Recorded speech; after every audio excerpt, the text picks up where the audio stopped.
She's the Swiss Miss, Martina Hingis, Switzerland's greatest export.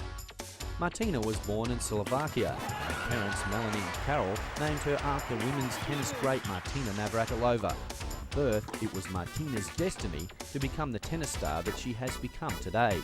By age 5, Martina was playing tennis for up to 5 hours a day, considerably longer than she plays now. She entered her first tournament at 4, and by the time she was 6, she could be beaten by no one under the age of 9.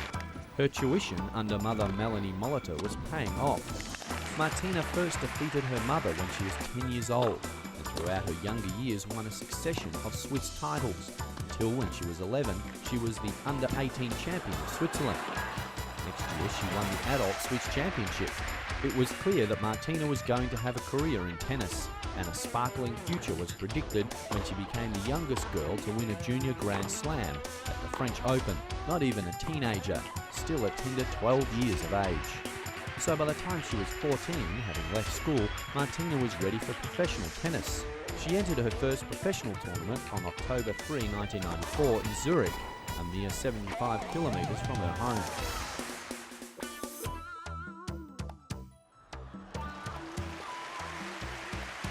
Her very first professional event, she upset American veteran Patty Fendick in straight sets and caused the young Mary Pierce considerable discomfort in the second round.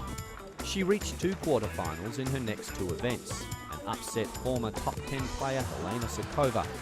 By the end of 1994, Martina Hingis had broken into the world's top 100. This was only a small foreshadowing of the great things this young star would achieve. Martina's 3rd year on the circuit catapulted her onto the world stage. She became the youngest Wimbledon champion ever by winning the doubles title and reaching the semi-finals of the US Open. The public began to notice the sensation that was Martina Hingis. That year, Martina made $1.3 million, making her the youngest athlete to ever reach the $1 million mark. 1997 was the year that Hingis took her first steps into greatness. Martina defeated both #1 ranked players Steffi Graf and Monica Seles. She claimed 3 Grand Slam titles, including Wimbledon, the US and the Australian Open. At one point during the tour, she had won 37 straight matches en route to a #1 world ranking. Martina completed the Grand Slam in doubles in all 4 major events. She also became only the 3rd woman to ever have #1 singles and doubles rankings in the world.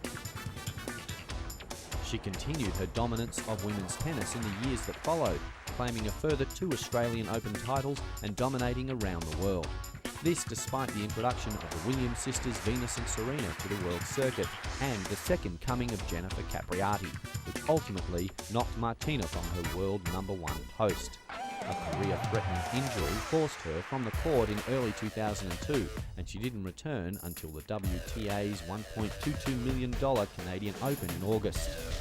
The Swiss Miss had not played since early May 2002, after which she underwent surgery to repair torn and damaged ligaments in her ankle. Martina has prospered profoundly in the sphere of tennis, achieving many great things in her sport over the last decade. Without a doubt, she will continue to make history and entrench herself in WTA record books.